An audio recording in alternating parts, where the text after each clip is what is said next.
Legalized discrimination, where blacks were prevented, often through violence, from owning property.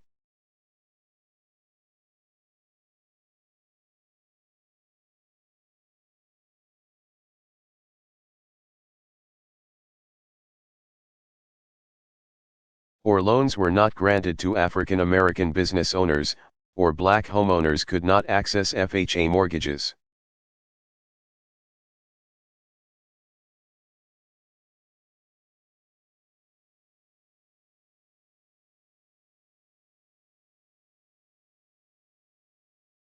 Or blacks were excluded from unions, or the police force.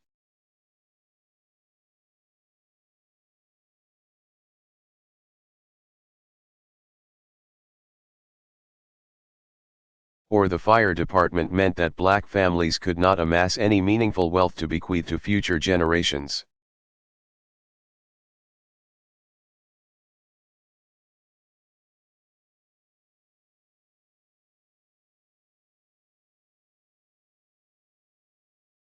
That history helps explain the wealth and income gap between blacks and whites and the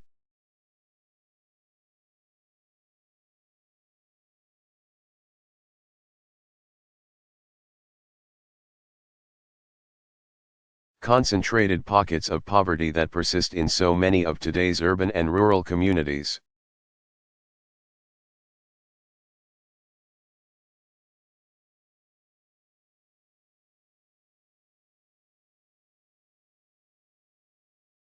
A lack of economic opportunity among black men and the shame and frustration that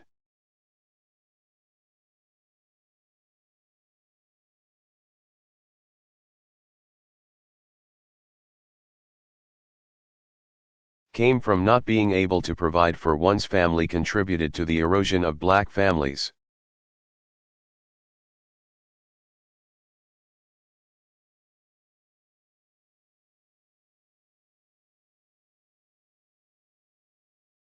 A problem that welfare policies for many years may have worsened.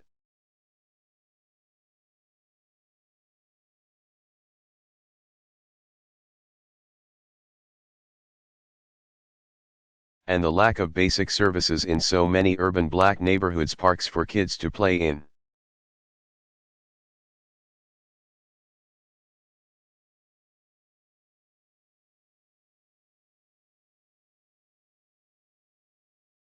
Police walking the beat, regular garbage pickup.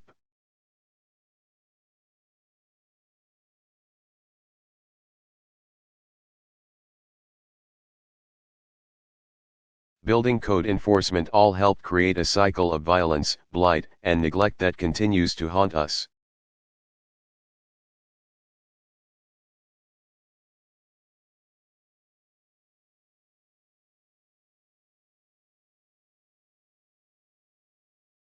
This is the reality in which Reverend Wright and other African Americans of his generation grew up.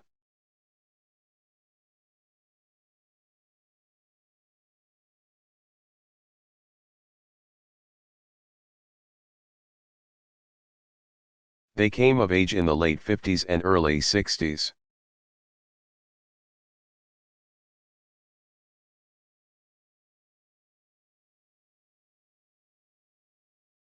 A time when segregation was still the law of the land and opportunity was systematically constricted.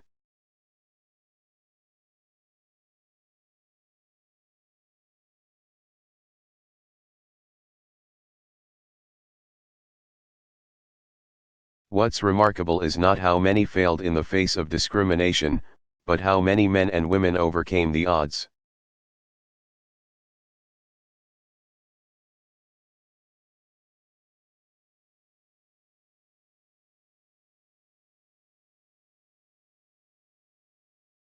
How many were able to make a way out of no way for those like me who would come after them.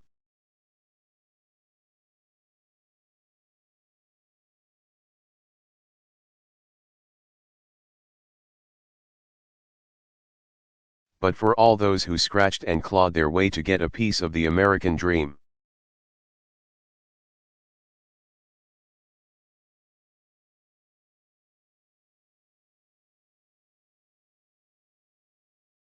There were many who didn't make it, those who were ultimately defeated, in one way or another, by discrimination.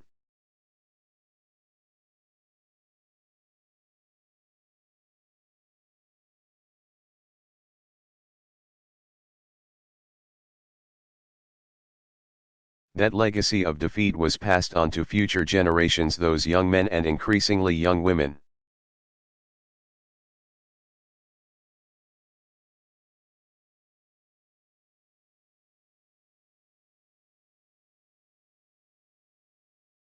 Who we see standing on street corners or languishing in our prisons, without hope or prospects for the future.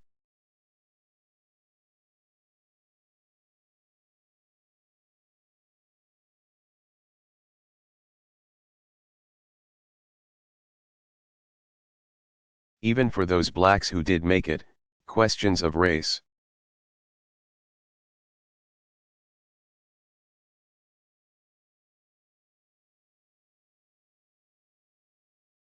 and racism continue to define their worldview in fundamental ways.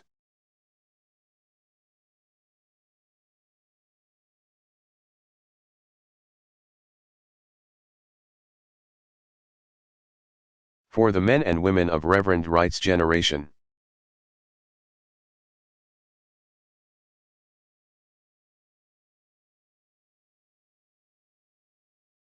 the memories of humiliation and doubt and fear have not gone away, nor has the anger and the bitterness of those years.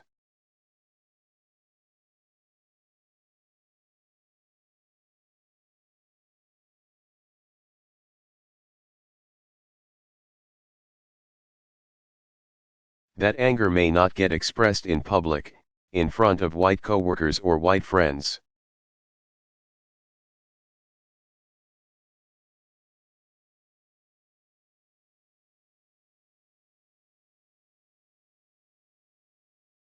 But it does find voice in the barbershop or the beauty shop or around the kitchen table.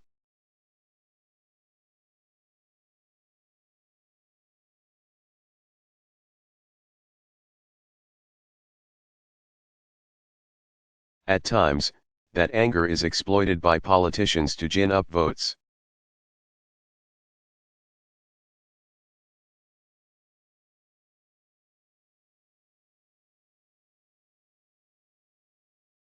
Along racial lines or to make up for a politician's own failings.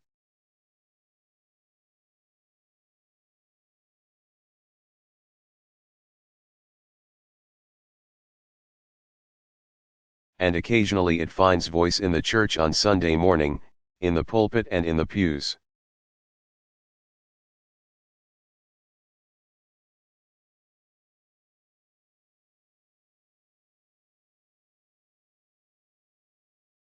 The fact that so many people are surprised to hear that anger in some of Reverend Wright's sermons simply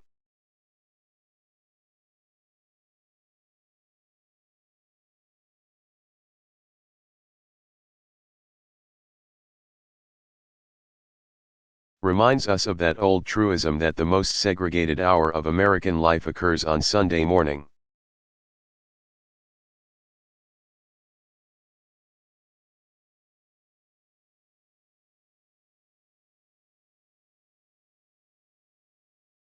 That anger is not always productive.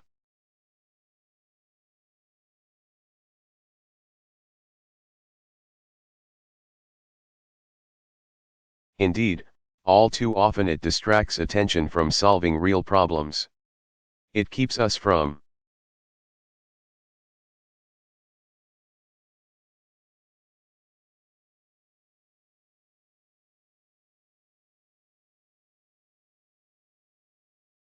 squarely facing our own complicity within the African American community in our own condition.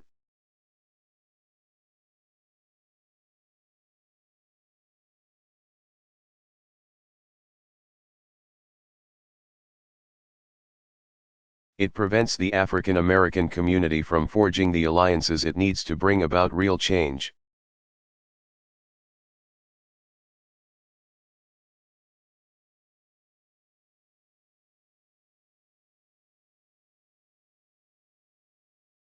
But the anger is real, it is powerful, and to simply wish it away.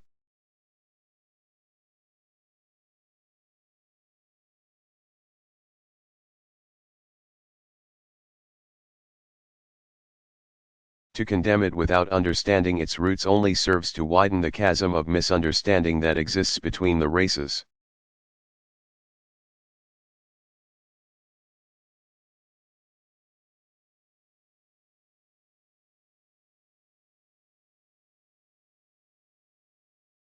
In fact, a similar anger exists within segments of the white community.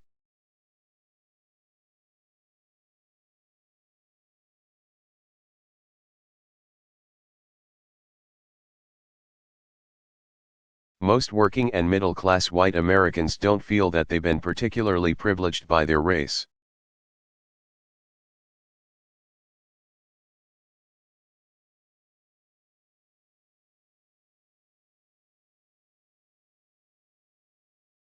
Their experience is the immigrant experience.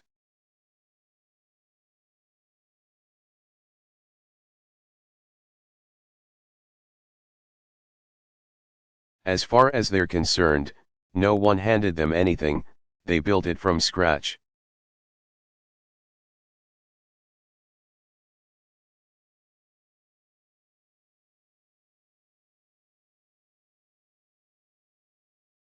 They've worked hard all their lives.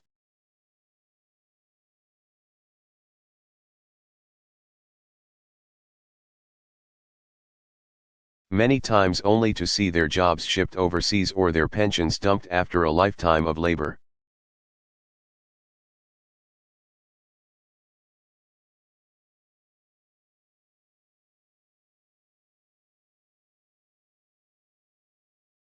They are anxious about their futures, and they feel their dreams slipping away.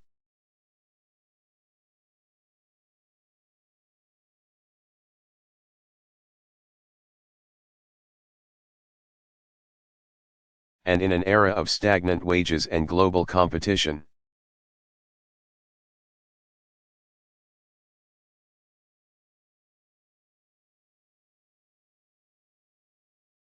opportunity comes to be seen as a zero-sum game, in which your dreams come at my expense.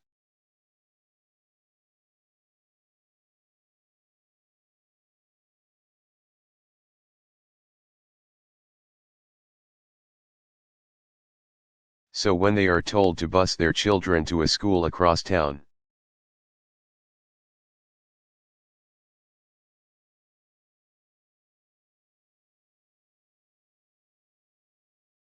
when they hear that an African American is getting an advantage in landing a good job or a spot in a good college,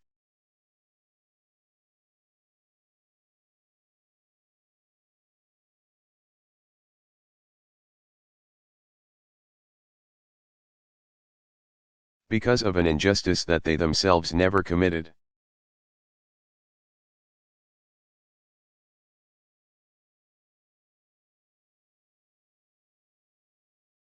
When they're told that their fears about crime in urban neighborhoods are somehow prejudice, resentment builds over time.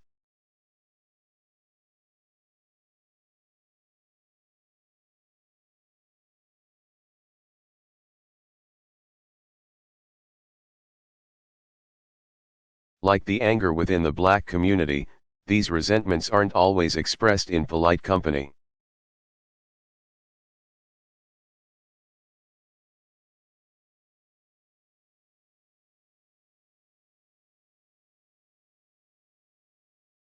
But they have helped shape the political landscape for at least a generation.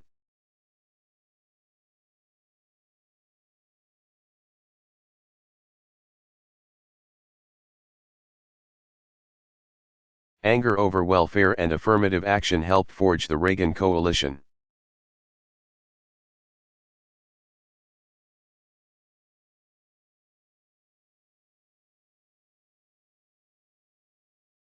Politicians routinely exploited fears of crime for their own electoral ends.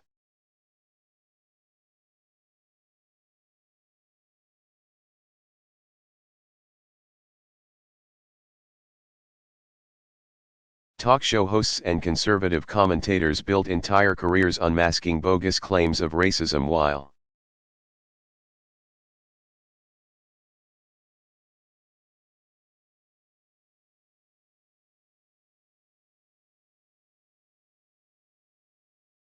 dismissing legitimate discussions of racial injustice and inequality as mere political correctness or reverse racism.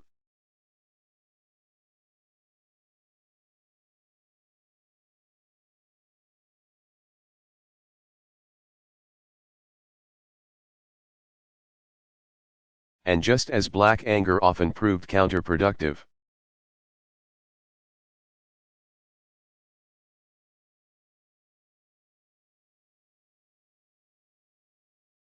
so have these white resentments distracted attention from the real culprits of the middle-class squeeze, a corporate culture rife with inside dealing.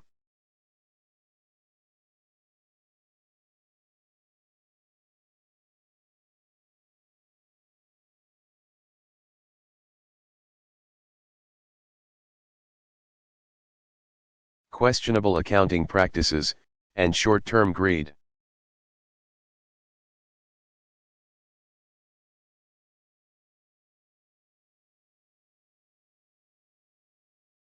A Washington dominated by lobbyists and special interests, economic policies that favor the few over the many.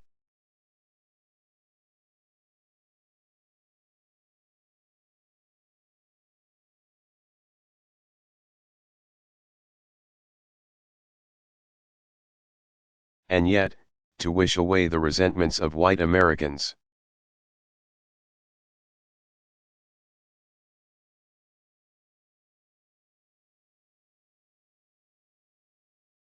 To label them as misguided or even racist without recognizing they are grounded in legitimate concerns.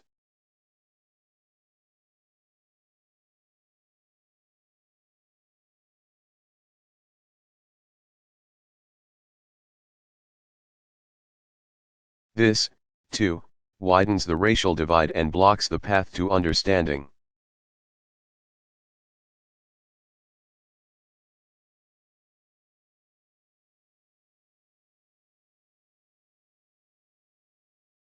This is where we are right now.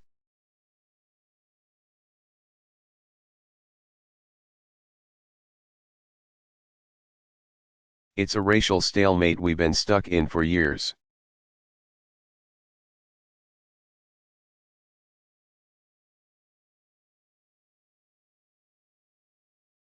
And contrary to the claims of some of my critics, black and white,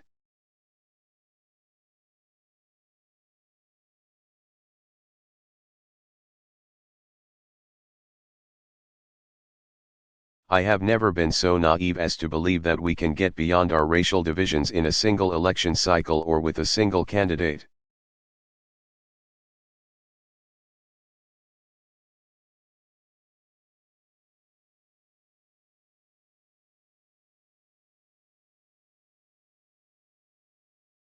Particularly a candidacy as imperfect as my own.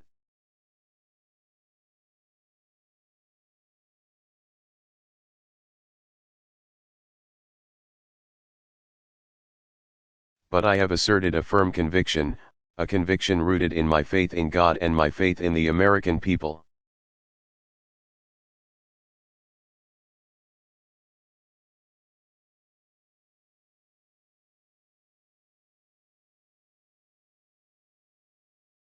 That, working together, we can move beyond some of our old racial wounds and that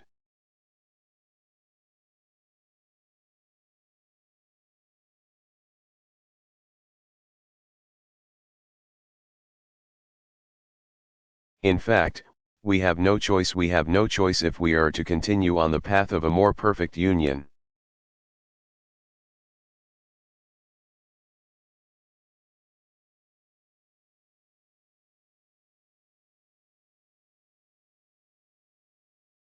For the African American community, that path means embracing the burdens of our past without becoming victims.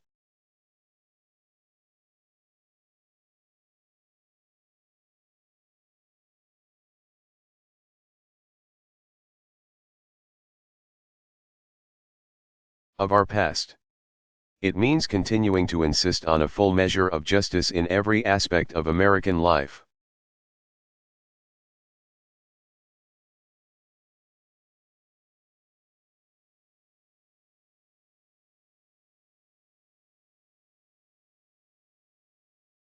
but it also means binding our particular grievances, for better health care and better schools and better jobs.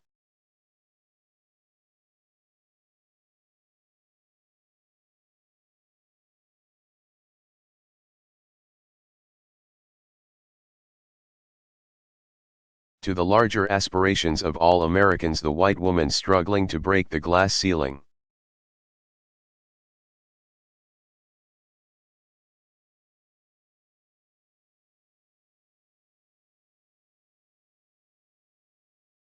The white man who's been laid off, the immigrant trying to feed his family.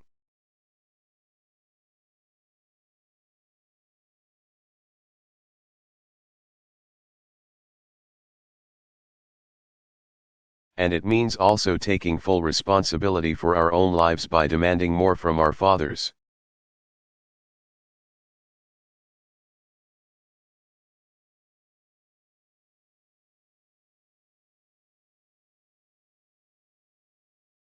And spending more time with our children, and reading to them, and teaching them that while they may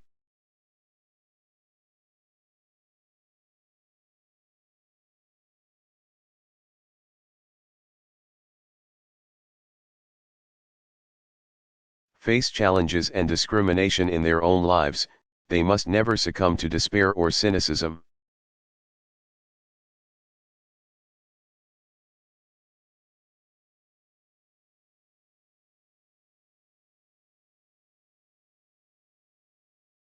They must always believe that they can write their own destiny.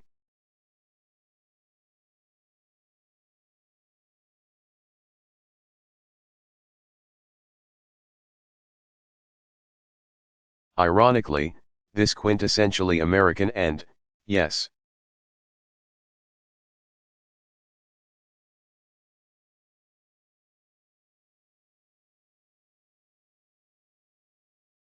conservative notion of self-help found frequent expression in Reverend Wright's sermons.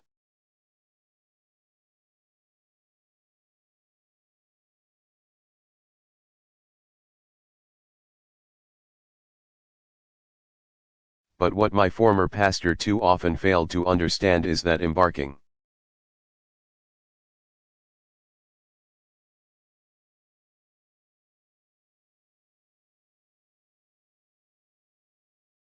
on a program of self-help also requires a belief that society can change.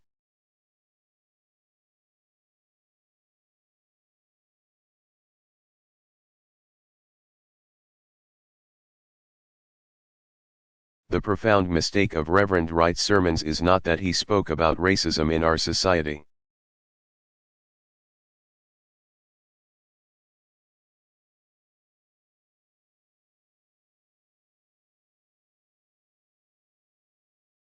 It's that he spoke as if our society was static, as if no progress had been made.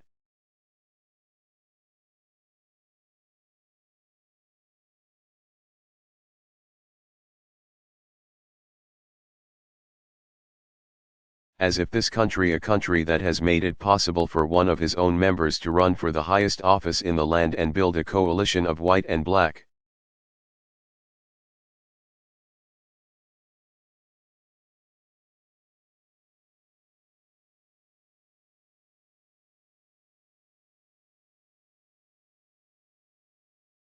Latino, Asian, rich, poor, young and old is still irrevocably bound to a tragic past. What we know.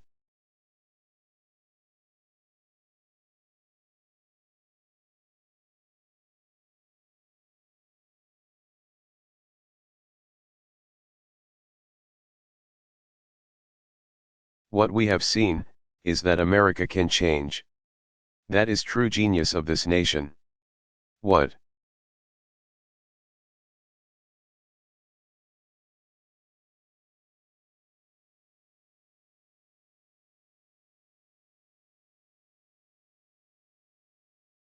We have already achieved gives us hope, the audacity to hope for what we can and must achieve tomorrow.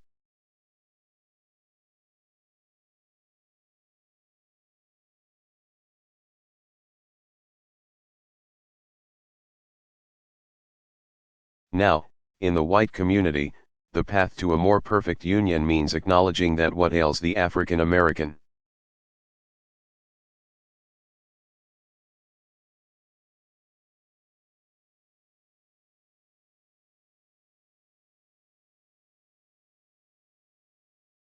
community does not just exist in the minds of black people, that the legacy of discrimination and current incidents of discrimination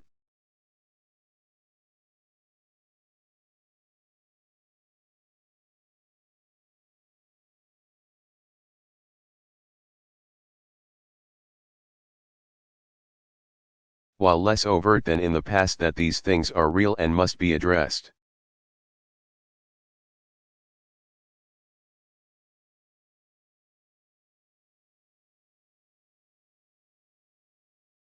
Not just with words, but with deeds, by investing in our schools and our communities.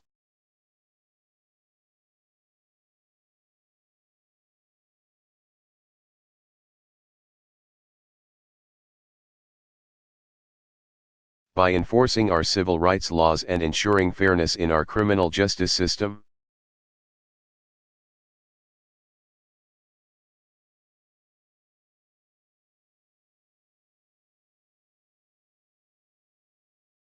By providing this generation with ladders of opportunity that were unavailable for previous generations.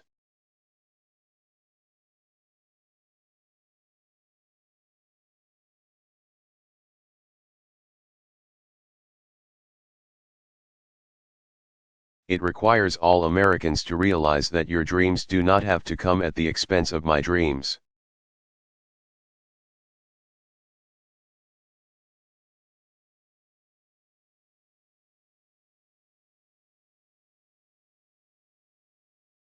That investing in the health, welfare,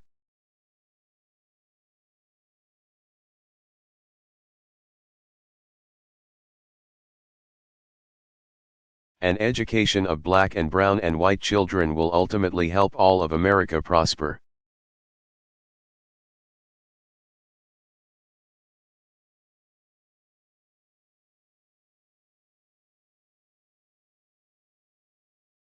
In the end, then, what is called for is nothing more and nothing less than what all the world's great religions demand.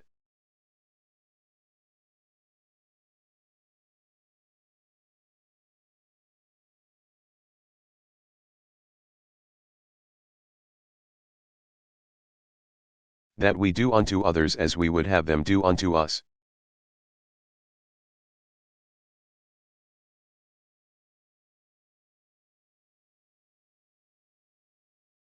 Let us be our brother's keeper, Scripture tells us. Let us be our sister's keeper. Let us find.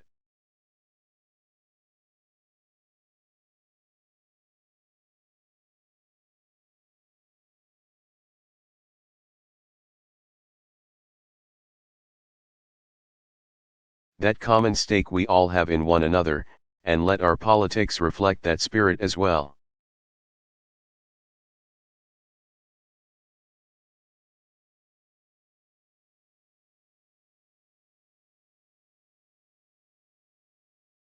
For we have a choice in this country.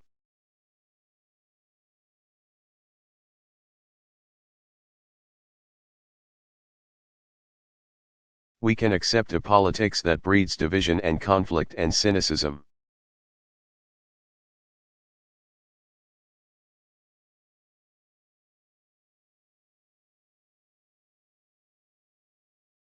We can tackle race only as spectacle, as we did in the O.J. trial, or in the wake of tragedy.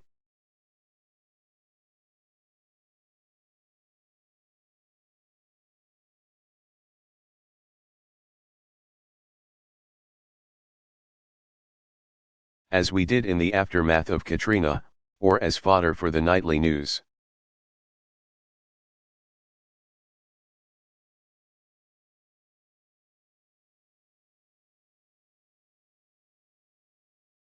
We can play Reverend Wright's sermons on every channel every day and talk about them from now until the election.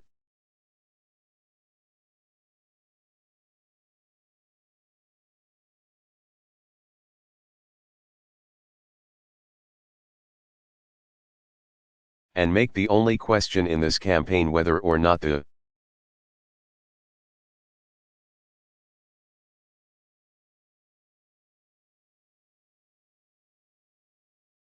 American people think that I somehow believe or sympathize with his most offensive words.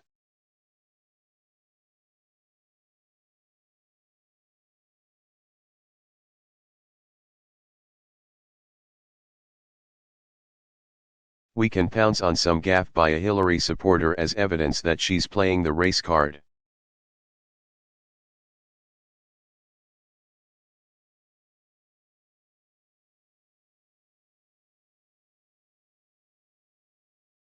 Or we can speculate on whether white men will all flock to John McCain in the general election.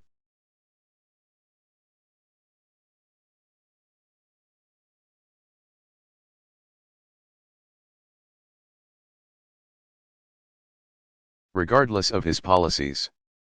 We can do that. But if we do, I can tell you that in the next election,